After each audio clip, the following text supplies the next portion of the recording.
Jadi ibadah itu adalah jalan pembuktian kita akan keimanan kepada Allah. Jadi kalau kita yakin dengan Allah, la ilaha illallah, kan? Tiada Tuhan selain Allah, kan Allah itu bukan sekedar nama bagi Tuhan, ya, yang menetapkan satu Tuhan dan menepikan yang lainnya.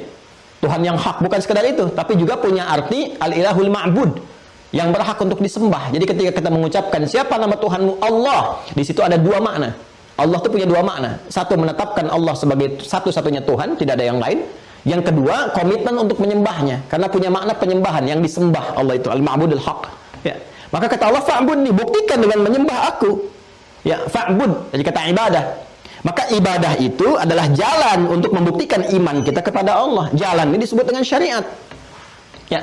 Karena itu di masa Nabi Muhammad SAW diajarkan kepada umatnya bagaimana cara kita, teman-teman sekalian, untuk menetapkan Allah sebagai Tuhan, membuktikan kemudian bagaimana jalan beribadah kepada Allah. Kita bahkan bertanya lagi, ya Allah, jalan ibadahnya bagaimana? Siapa yang menunjukkan kepada kami? Maka kata Allah nih, konsepsinya ada dalam satu kalimat. Ya, kita berkomitmen, minta disaksikan, dan kita berkomitmen kuat untuk menetapkan Allah sebagai Tuhan dan menyembahnya lewat jalan tertentu. Dalam bahasa Arab disebut dengan syahadat. Ya, syahadat. Maka kita bersyahadat dengan dua makna utama. Asyhadu an la ilaha illallah. Ini bukti keimanan. Wa asyhadu anna Muhammadar Rasulullah. Dan cara kita untuk membuktikan keimanan kepada Allah dengan la ilaha illallah itu kita mengikuti risalah petunjuk Nabi Muhammad SAW yang diutus oleh Allah untuk menerangkan kepada kita bagaimana membuktikan dan menguatkan keimanan kita kepada Allah itu lewat syariat. Jelas? Maka kita katakan wa asyhadu anna Muhammadar Rasulullah. Dan cara saya la ilaha illallah itu, cara saya beriman kepada Allah itu, saya akan ikuti petunjuk Rasulullah SAW. Ya, saya akan ikuti bagaimana Rasulullah mengajarkan kepada saya, membimbing saya dan sebagainya. Jelas ya? Maka dari itu nanti akan ada banyak ayat menerangkan kepada kita ini loh, fungsi Nabi diutus ini bagaimana, bagaimana menetapkan kebenaran Rasulullah itu, bagaimana menguji bahwa Rasulullah itu Nabi yang benar. Ya, bahkan Al-Imam Al-Bukhari sebelum masuk Kitabul Iman menerangkan dulu kitab Bad'ul Wahyi. Ya, kitab dimulainya wahyu untuk menunjukkan kepada kita ini Rasul yang benar. Ini Rasul pembawa risalah untuk membimbing kita la ilaha illallah. Maka jalannya lewat apa? Lewat syariat. Syariat bentuknya apa? Ibadah. Karena itulah dalam Islam setelah iman ada ibadah. Coba setelah kita mengatakan dalam Islam ya, asyhadu an la ilaha illallah wa asyhadu anna Muhammadar Rasulullah, syahadat. Kunci pertamanya. Jadi ketika kita menetapkan saya Muslim, ya, saya menetapkan Islam sebagai din saya, sebagai agama saya, maka pokok pertama terpenuhi tidak? Apa itu? Iman.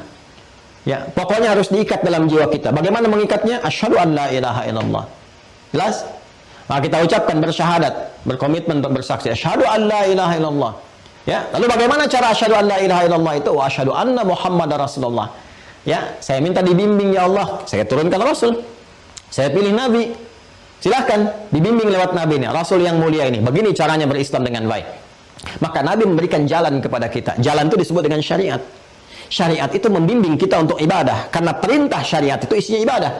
Ya, innani anallahu, kembali ke Quran surah 20 ayat 14. Innani anallahu la ilaha illa ana fa'budni. Ya, sembah aku. Ya, kita minta contoh bagaimana caranya ya Allah, gitu kan? Maka sejak zaman dulu Allah katakan cara menyembahku ini yang pokok. Wa aqimis sholata lidzikri, salat. Karena itu dalam syariat Nabi membimbing kita untuk salat. Ya. Ada yang terkait harta supaya jadi ibadah, supaya punya nilai jadi amal soleh, ada zakat konsepsinya. Ya kan? Ada siam, puasa yang pokok-pokok. Ada haji dan umrah. Ya. Tuh lihat. Yang ini tujuannya untuk menghubungkan kita dengan Allah sehingga terkoneksi dalam setiap aktivitas. Yang ini mengelola harta supaya jadi nilai ibadah sebagai jalan pengabdian kepada Allah. Yang ini adalah momentum untuk evaluasi bagaimana kita mengelola diri kita dengan baik, ya, meningkatkan sholatnya, mengelola zakatnya, menurunkannya menjadi amalan sunnah seperti infak, sedekahnya. Makanya dalam puasa itu meningkat, sholatnya dari yang fardu jadi sunnah, tuh kan? Bahkan yang semula tidak terjadi.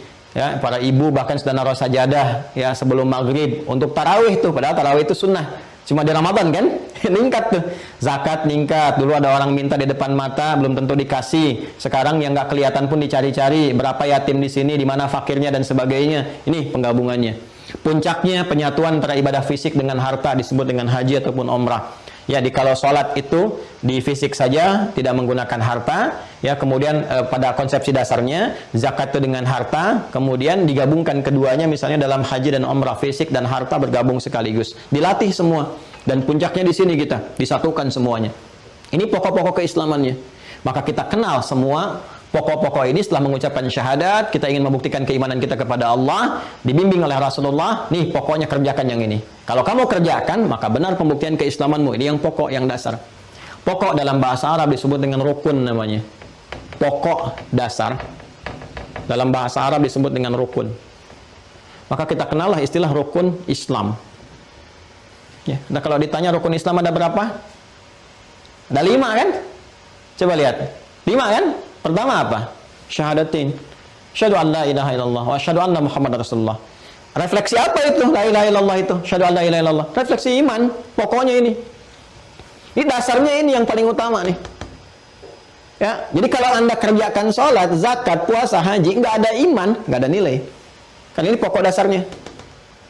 Ya, kemudian setelah kita bersyahadat, bagaimana jalan pembuktian syahadat kita dianggap benar oleh Allah? Ya, lewat syariat, jalannya disebut dengan syariat. Ya, makanya muncul istilah syariat Islam. Apa bentuk syariat Islam itu? Ada yang pokok, yang rukun. Ya, sebagai pengabdian langsung kita kepada Allah. Apa yang pokok-pokok itu? Ini salat. Makanya semua risalah keislaman dari awal sampai dengan Nabi Muhammad SAW sampai kita sekarang, ini yang pokok ini nggak lepas. Silahkan cek. Nabi-nabi sebelum kita juga, sebelum Nabi Muhammad juga, ya sebelum Nabi kita, saya katakan tadi, Nabi-nabi sebelum Nabi kita itu Nabi Muhammad SAW, semua punya risalah salat. Nabi Isa salat. Salat beliau, Quran surah ke-19 Maryam, ayat 31 sampai 33. Nabi Musa salat, Quran surah 20 Toha ayat ke-14.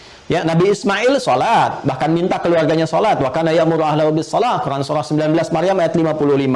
Nabi Zakaria salat, bahkan meminta keturunan kepada Allah lewat salat di mihrabnya Maryam alaihissalam. Quran surah ketiga Al Imran di ayat 38 sampai dengan ayat 39. Ini salat itu sudah ada konsepsinya untuk mendekat kepada Allah. Cuma nanti syariat tata cara pelaksanaannya disesuaikan dengan keadaan zaman masing-masing. Ya, ada zakat itu sudah ada, zakat haji sudah ada dari dulu, puasa ada. Kan Anda kenal istilah puasa Nabi Daud kan? Nabi Isa puasa, Nabi Musa juga puasa. Silahkan ada semuanya. Ya, cuman kan kesesuaiannya dengan masa umat masing-masing. Jumlah rakaatnya, waktunya umat Nabi Musa kan beda dengan kita, kan? Ya, nilai dan kualitasnya juga berbeda. Ya, tergantung keadaan umat maka disesuaikan. Cuman pokoknya ada, syariatnya ada, jalannya ada. Jadi kalau kita berkata syariat dalam berislam itu pokoknya apa? Ini yang 5. Ini yang disebut syariat Islam. Jadi kalau ada orang mengatakan saya Muslim tapi saya merasa tidak wajib menjalankan syariat Islam, dipertanyakan keislamannya. Ya. Anda sebetulnya Muslim atau tidak gitu, ya kan? Nah ini dasar. Jadi kalau yang paling dasar saja ya tidak bisa dipahami dengan baik, maka ini menunjukkan kelemahan dan kita doakan gitu kan.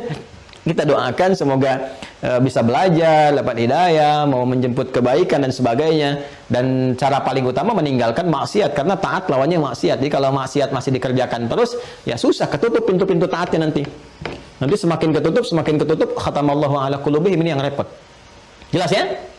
Nah, paham sekarang ya?